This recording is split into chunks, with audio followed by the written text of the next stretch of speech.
Hello and welcome to the Pinter Beer Chef. Today we will be taking a look at Pinter's new Irish Cream Ale. They call it Shadow and Cream. I think it looks very good. I got quite excited when I seen this one, snapped it up straight away. So we'll be putting it through the process today. I have the Pinter sitting there in the background. It's fully sanitized, ready to go. I will be taking a digital reading of the gravity, so we can see what the ABV is at the finish. And also I will be popping in a iSpindel so that we can monitor the fermentation process and see how that compares to the recommended fermentation and conditioning times of Pinter. So I've got everything laid out here. I ordered, as you already know, no doubt, I like to use bottled water. I ordered 5 litre bottled water from the supermarket, had it delivered. They must have run out of bottles, so they actually brought me a couple of boxes, and the water's in bags. So I've got 5 litre bags of water there, which is a bit novel to me, but nonetheless, water's water, and it's what I wanted. So it's still going to do the job. So that's it. All the equipment that I'm going to be using today is laid out. Have a saucepan here ready, so I'm going to heat pot the water up to get the mix going. The hopper for this, I'm just going to pop that in my cupboard. I'll leave that just somewhere in the shade, out of direct sunlight. I tend to keep my hoppers at room temperature.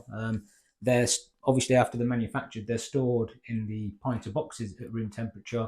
I think that's fine. You can put them in the fridge if you want. If you do put them in the fridge though, then the hop oil will probably thicken up quite substantially. So always give it a little warm up before you actually apply the hopper to make sure that it all runs clear. But for me personally, I prefer to just pop it in the cupboard, leave it at room temperature, and it's only going to be sort of like a week or so, and I'll be using it anyway. So that's it then. We'll crack on today with the process, and we'll see how it goes. Okay, I have my gas on now, and I'm going to apply half of the water, about 2.5 litres, into the pot.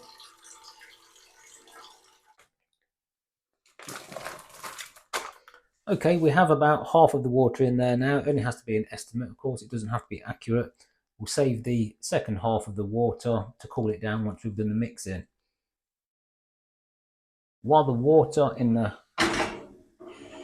large saucepan is heating up to 85 degrees C, I'm going to put a saucepan of water to warm up the beer mix and pop that in there. I've not actually got the gas on with this. I'm just using the saucepan. I just used hot tap water. We are coming up to target temperature now of 85 degrees C. So I'm going to flame off, remove the thermometer and set it aside, and get ready to cut open the liquid malt, the beer. Now I like to use an alcohol wipe on my scissors and on the actual pouch before I open it. I like to use a dedicated pair of scissors instead of regular kitchen scissors, because the kitchen scissors, you might have cut all kinds of things, including food, maybe even meat, and I think it's a much higher risk using scissors that are in regular use for your beer processing than if you have a dedicated pair just for cutting things that are related to your brewing. So I tend to wipe down the scissors. I'll give this a quick wipe over with the alcohol wipe.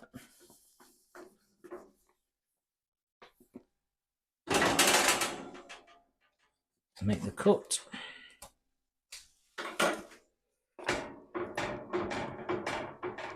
"85 degrees, this large saucepan now with water. So this is actually going to be fully sanitized. That temperature is enough to kill any bacteria that is a threat to our brewing process, to the wort. And of course, at this temperature, it's going to mix this liquid malt very efficiently.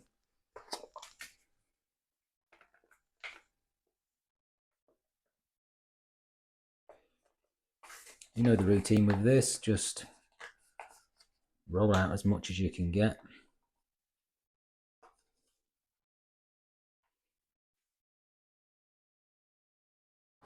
I have a wooden spoon sitting over here. in the sanitizer, which I kept back from sanitizing the pinter. At this temperature, you'll find that the mixing process is a dream. It's so much more thorough and efficient than shaking it in the pinter. I only add half the water because then we can use the second half to rapidly cool this down towards 20 degrees C's room temperature. It won't get us all the way there, but we don't have to put the full 5 litres in heated to get this malt dissolved in thoroughly. We can do it with half the bottle and then stir the second half in, which will complete the mix and drop the temperature and give us a good head start on cooling the wort down. Okay, I've given this a real thorough stir now for a couple of minutes. It's perfectly dissolved in and mixed with the water. So I'm going to move on to the second step now of the process, which is going to be to add the remainder of the water from this bag. So in goes the rest of the water.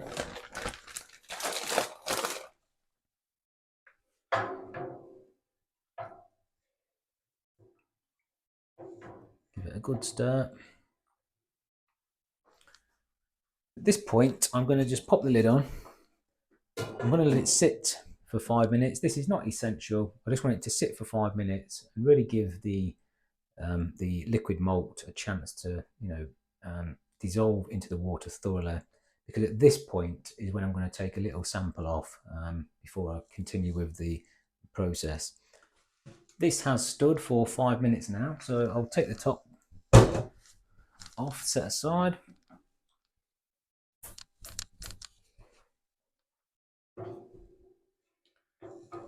Give it a final stir.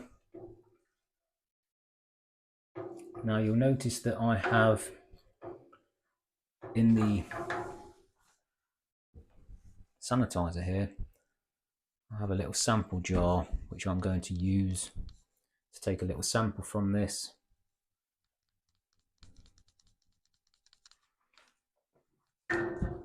This jar, of course, has been totally sanitized because at this point now, as the wort cools down, this is where you've got to be really careful about contact and the risk of infection.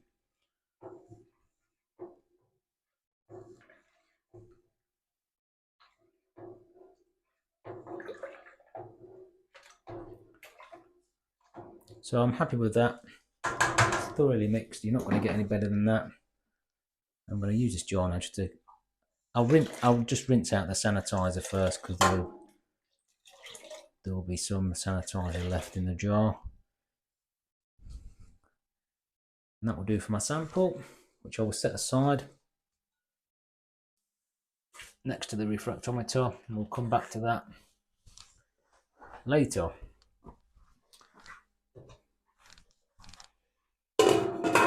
So we'll go the top back on, the lid back on.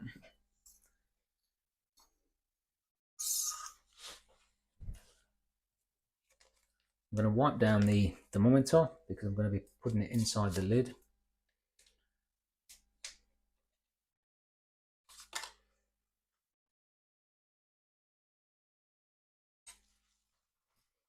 So I'll give this another wipe down with a alcohol wipe. I find these very handy. They're a little bit more convenient and tidy than spraying sanitizer.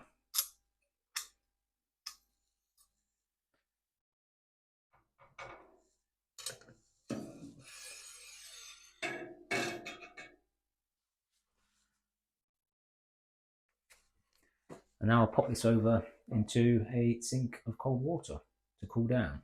So I'm moving this into the sink. There's a couple of inches of cold water in there at the minute. I'm going to fill the sink up, 2/3 with cold water. Keep my eye on the thermometer and wait for it to hit my target pitching temperature now, which is 20 degrees C. Okay, we are virtually at 20 degrees C now. It was very easy to cool that down. Only took 15 and 20 minutes. Had to change the cold water once, and now we're at the perfect target temperature for pitching our yeast. So considering what needs to be sanitized for the transfer, I like to use the Kilner, pickles and jam jar if you like, with the wide neck, just to catch any overspill so I don't get the sticky wort inside my pinter unit or over the edges of the pinter. And also I like to use basically it's a fine mesh strainer, tea strainer type, small fine mesh metal like this. Now, the reason that I like to use this is a top tip for you really, and I might as well tell you this now. When you come to pitch your yeast, it's incredibly important to oxygenate that wort before the yeast is pitched, because it's paramount for the yeast to get off to a fast fermentation and to thrive. That oxygen is very important at the beginning of your brew. As you will no doubt already be aware, that oxygenation later on through a fermentation process can ruin your beer if you get oxygen introduced into the beer later on. But in the early stages, when you first start, it's really important that the wort is fully oxygenated to the best of your ability to get off to a vigorous fermentation and a successful brew. Now, when you put it in the pinter and shake it, there's a limited amount of oxygenation that can be generated by that. Now, I'm not saying it's not enough, because it is. It's just enough. But I've got a top tip for you, and that is, if you use a fine mesh strainer like this, a tea strainer, when you pour the wort through this at height, the actual strainer disperses, of course, multiple jets of the liquid as it goes through, and massively increases the surface contact with the oxygen. So increasing that surface area induces much more oxygenation. So what you'll find is, if you pour from height, so it's going through, in quite a vigorous manner through a fine mesh strainer, that disruption of the liquid fully and thoroughly oxygenates the wort on transfer. And that is a great thing for us, because that means that we now can go straight into pitching the yeast. We don't have to do the pinter up first and try and shake it to oxygenate it and then undo it again. We can eliminate all that extra process just by using a simple tea strainer like this. And you'll see that when I actually do the transfer. So these are the two things that I use for transfer. The temperature on this now is 20. So I'm going to pop these in here, just give them, 20, 30 seconds really. You don't need much, but they can give it a minute basically while I just get this out of the cold water, get it ready for the transfer. I'll take the cold water out, I'll get my pinter in the sink ready, and then we'll move on to the transfer. Before you put the pinter in your sink, always make sure that the pressure valve is on number 5 so that you don't get runoff out of the valve and down your sink, which would go to waste. Okay.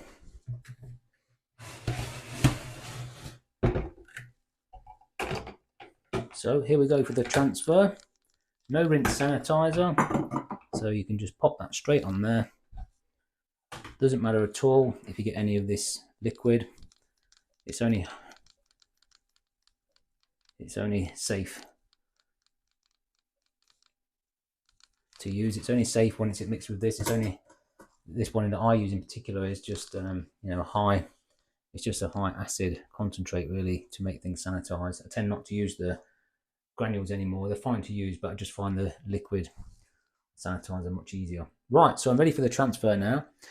What I'm going to do with the sanitizer now, the next thing that I'm going to be prepared for is sanitizing my iSpindel, which is going to go in after I pitch the yeast. So I'll pop that in there while I'm doing the transfer.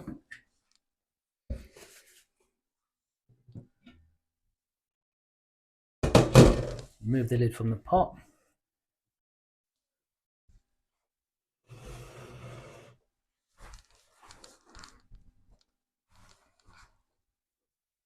Here we go.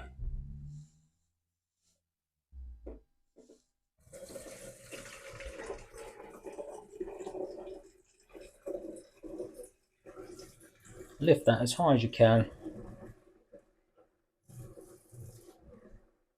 comfortably. You don't want to spill it everywhere, of course. But the higher, the more speed and vigor it goes through the sieve, the more oxygenation you'll get.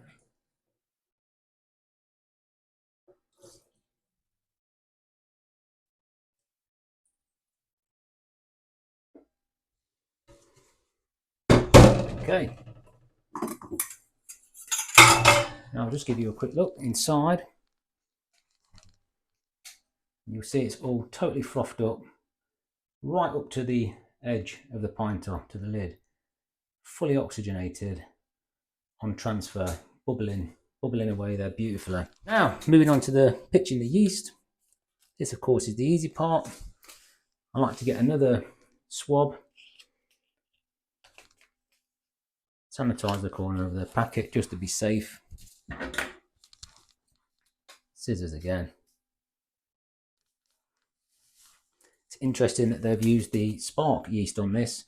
Traditionally, the spark yeast was more geared towards lagers and pilsners and the like, but I think Pinter have been doing some experimentation lately where they've had some real good success using the spark yeast with some of the ales and, of course, obviously with this stout. So, you know, that just shows that it's always a good idea to experiment with these things and try new ideas, because it seems like they've found a little bit of a winning formula now for the spark yeast and some of the brews that wouldn't traditionally been associated with this type of yeast. But from their data, they've had some very good results and good feedback mixing spark with the ales. So it's good. It's all interesting stuff. So that's it. Yeast pitched. iSpindel is the final thing to go in. Straight in.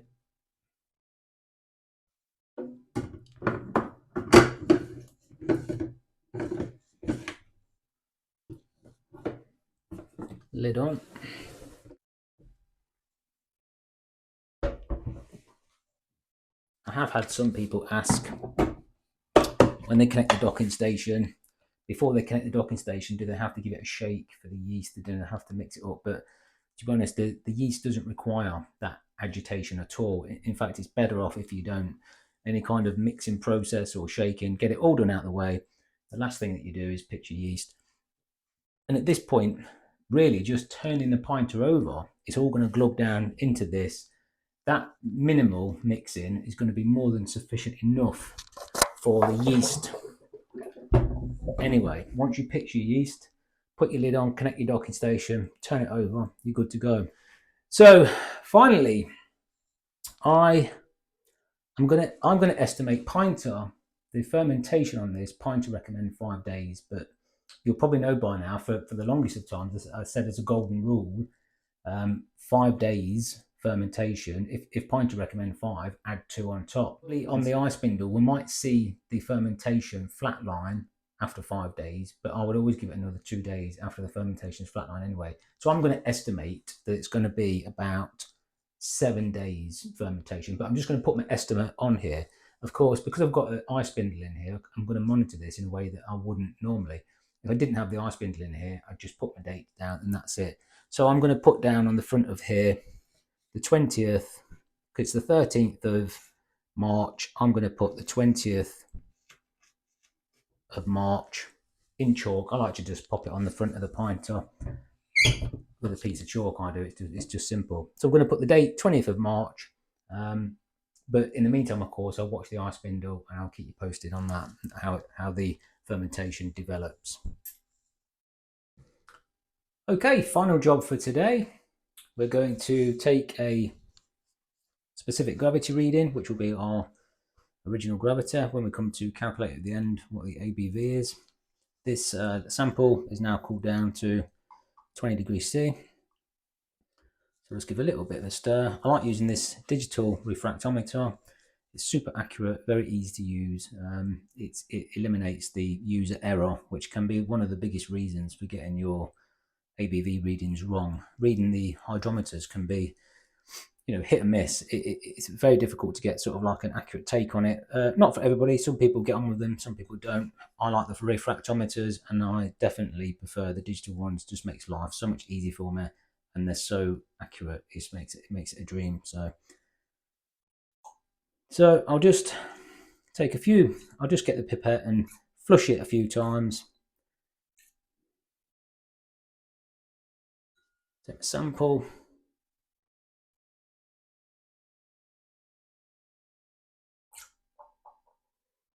That's all I need. Power on. Just give it a second to stabilize before I take the reading. This is going to be reading a bricks reading, so it's going to be a percentage. Okay, I'll take the sample. 13.2%. I'll just jot that down. 13.2%.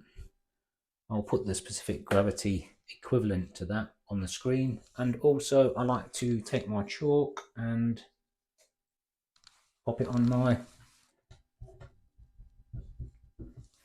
pinter as well. 13.2% original gravity. That's it for today. Everything has gone to plan. It's gone very well. I like the look of it all, and now it's just, that's the hard work done, to be honest. Now it's just a case of keeping an eye on the iSpindel, monitoring the fermentation, and of course into conditioning, and then we can actually test it out. So I'll see you in a couple of days. One eternity later. Okay, here we are, 7 days into fermentation. You can see there that our original gravity was 1.053. It was a match for the digital refractometer, and it has gone all the way down to 1.014. You can see that the fermentation got active about 8 hours in, slowly dropped down all the way until just probably 6 hours into the 6th day. Then we hit a flat line. The fermentation was complete, so we've given it an extra day and 3/4, if you like. We'll call it 2 days, 7 days fermentation, and now we'll be satisfied with that to move on.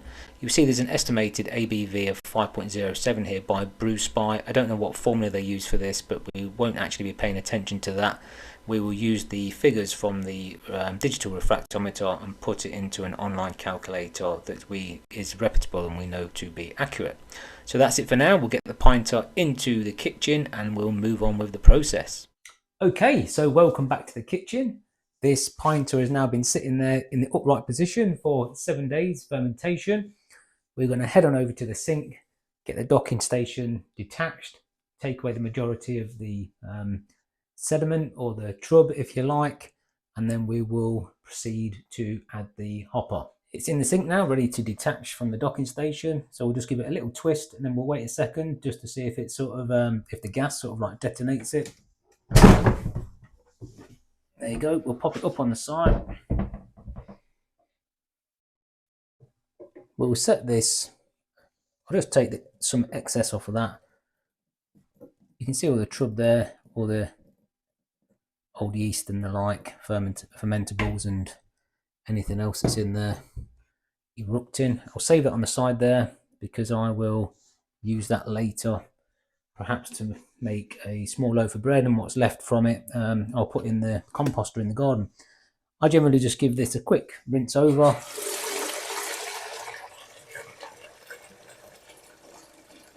With some warm water to take off the excess mess.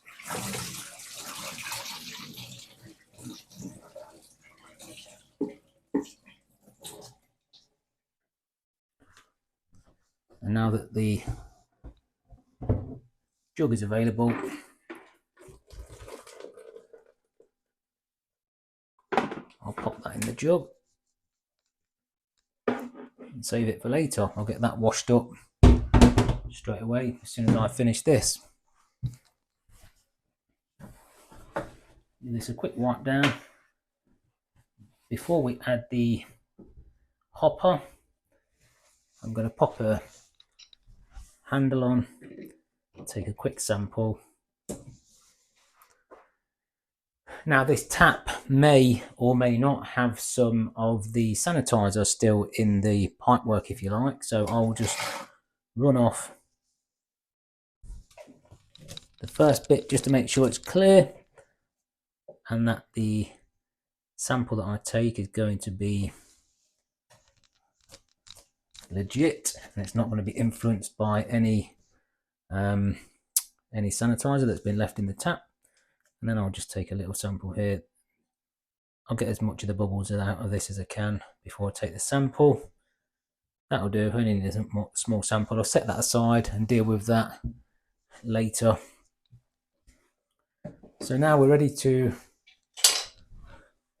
move on to the hopper, which I will proceed to get from the cupboard.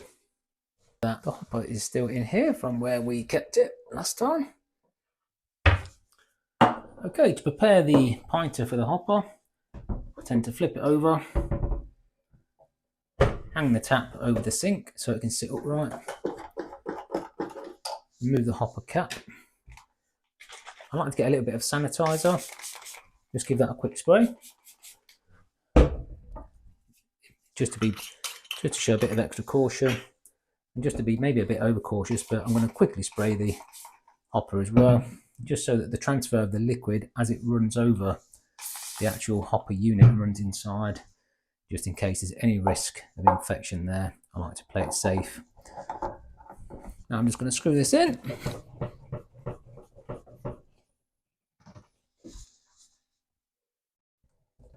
There you go. Now there's no rush, I'm just going to let that, I'll probably leave that sit for 5 minutes. There's no point in rushing. Make sure that every drop of that is run through the hopper and into the pinter. So I'll give it 5 minutes and then I'll come back.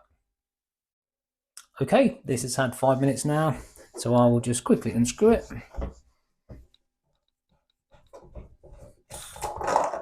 I can see that the hopper bottle is totally clear. It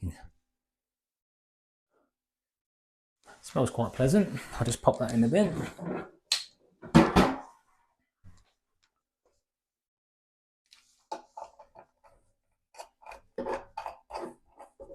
Put the cap back on. And now this is ready to go into the fridge. So I'll just give it a quick wipe down, wipe the chalk off, clean the front, just give it a simple wipe down and take it through to the fridge. So here we go. I have a spare fridge here waiting for this pinter. I'll just pop a handle on. So I'll pour this straight from the fridge when the conditioning's over. I'm going to pop it in this fridge.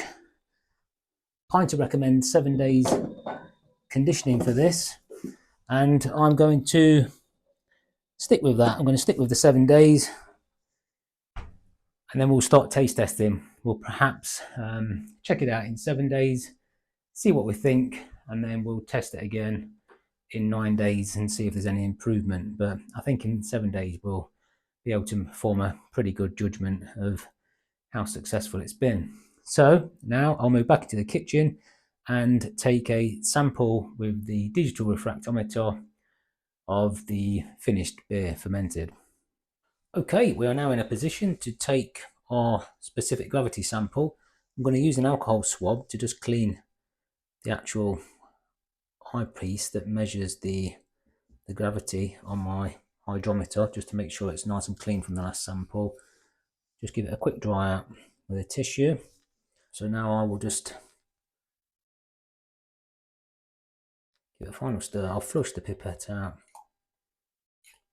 a couple of times.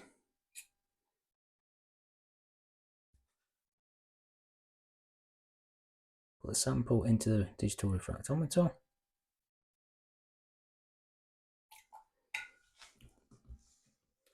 Just give it a second for the temperature to stabilise. Take the reading. 7.0. 7.0%. So what I'll do now is I'll run this through a calculator. I'll show you the details on the screen, and then of course we will proceed with now a full straight 7 days conditioning, and then we'll give it a taste test and see what we think. So we are here at the Brewer's Friend website using their online calculator, which is very good. So it's the moment of truth. The original gravity has been entered from the refracto, which is 13.2%. The final gravity was 7%. The wort correction factor on this is 1.00, which is uncorrected because the digital refractometer is an exact match for a hydrometer. So that gives us the gravity readings, the original gravity at 1.053, the final gravity at 1.013, which gives us an ABV estimate of 5.41%, which is incredibly accurate, of course, because Pinter advertise on this Irish Stout an ABV of 5.4%, and we've virtually hit the nail on the head there. So it's on with the conditioning now, 7 days conditioning, and then the most enjoyable part, we can give it a little taste and see what we think. One debt to society later. So here we are, heading towards the finale of this video. We've gone through a process now of 7 days fermentation, 7 days conditioning, and we are ready to actually pour a little sample glass and taste it and see what we think. So we will make our way to the fridge, we'll get a little pour and we'll proceed from there. Okay, we'll pour this nice and slow because there is going to be a lot of pressure still in the pinter. So I like to take it nice and easy.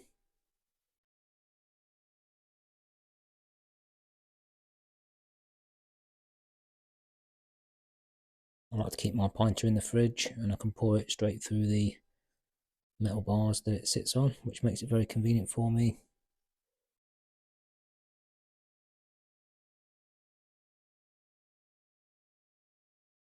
That's fine for a sample. We'll pop that in there because you'll know by now that the taps drip. Okay, back into the kitchen. Here it is. This is what we've been waiting for. It obviously looks very good. I mean, just having an ale dark in colour is not necessarily, you know, the sign of a good stout. We need more than colour. It looks very good though. You can see it looks quite, you know, it looks like it's got a good body on it. It's got a nice silky kind of like appearance to it. The head looks very luxurious, so that's a good start. So it looks fine.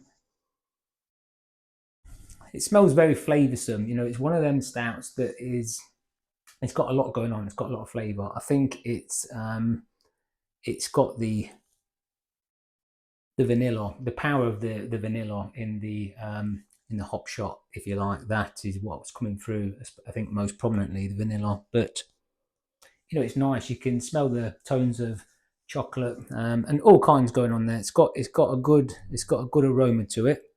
So we'll have a nice little taste.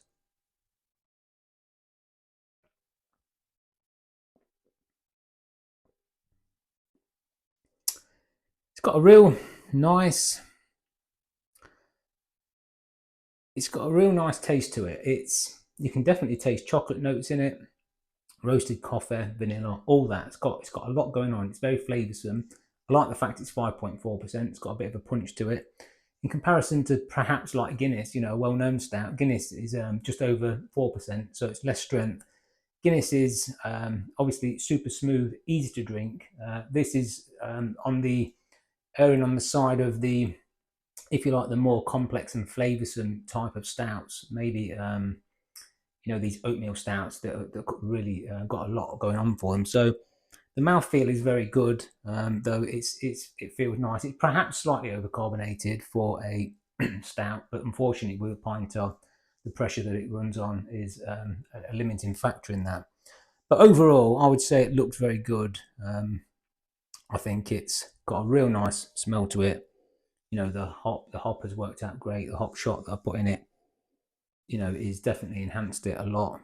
It's got a very pleasant aroma to it. It tastes really good. You know, it's something I think for what is, you know, ultimately an extract kit. You know, the quality of this, I would say, is very good. I think Pinter have you know, knocked a good result out here. It's something that I will look forward to drinking. You know, it's something that I will look forward to drinking. It's had 7 days conditioning here. There might be some improvement, but I'll be honest, I'm not one of those that just let things condition for weeks and weeks and weeks. You know, done is done. In 7 days, this is done. This is ready to drink. I will look forward to, you know, getting on with this tonight and drinking it. So 7 days. My recommendation is 7 days fermentation, 7 days conditioning. There might be some marginal improvement after that, but this is ready to go. This is ready to drink. There's no doubt about it. You know, it's tasty stuff. you know, it's a good result. It's something that I would look forward to. When I know it's in my pinter, I will look forward tonight going in there and getting started on this. So I'd say it's a good result overall. So the final verdict on this is as follows. It gets the big green thumb from me. It gets the thumbs up. I think it's a good one. Now, I bought this on my subscription. I got 20% discount because it's on the Pinter subscription. So that combined with free post and pack, because I bought two at the same time, brought the price of this down to £19. Now, even that is a little bit more than what I'd like to spend on a 10-pint kit, if I'm being truthful. But, you know, it looked great and I was tempted enough that I thought, you know, yeah, I'll spend the money on it. Now, whether you'd see value in this if you paid full price, if you didn't get 20% off and you had to pay $23.99, and then if you had to pay post and pack on top of that, you know, only you can decide if that's good value for money and that's something that you want to invest in. But for £19, free post and pack, for what the drink is, you know, to me, it gets the thumbs up. It's a good drink. I enjoyed it. I would do it again. I think I would do it again. It's something that I'll enjoy drinking. That's the main thing. That's the most important thing.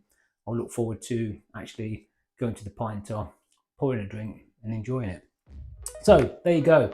That's the conclusion of this video for today. I hope you enjoyed it and I will catch you on the next one. Cheers.